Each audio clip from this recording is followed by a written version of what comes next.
عبدالله ابن عباس رضی الله تعالی عنہ فرمایي وإن للحسنة ضياء في الوجه.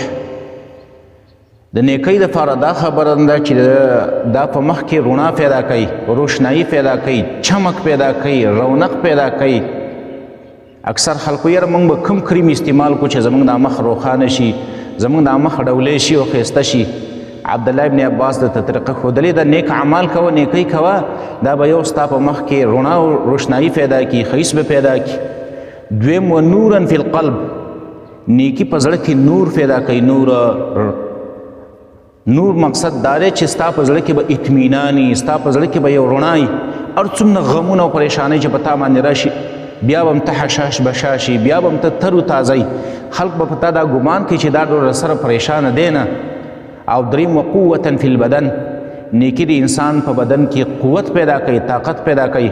اکثر خلک په ډاکټرانو پسې ګرځي، یاره وایي زما وجود ضعیفه شوی دی، کمزوری شوی ما، وجود مې دردونه کوي، پلانې اندام مې ضعیفه شوی دی، پلانې اندام مې ضعیفه شوی دی.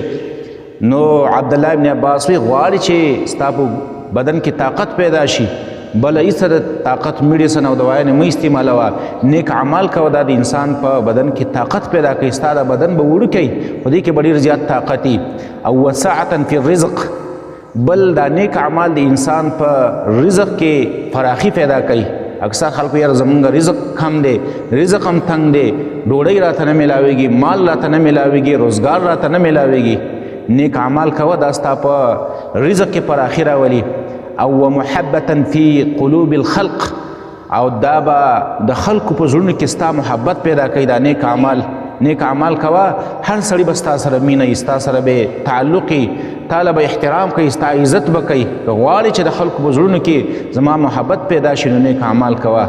نو څو کارونه د دې نیکۍ د وجې نه او د نیکو اعمالو د وجې نه په انسان کې پیدا کېږي. یو د مخ رڼا، دویم د زړه نور، دریم په بدن کې طاقت، څلورم په رزق کې پراخي، او پنځم د خلکو او د مخلوق په زړونو کې ستا محبت پیدا کېدل او ستا محبت د هغو زړونو ته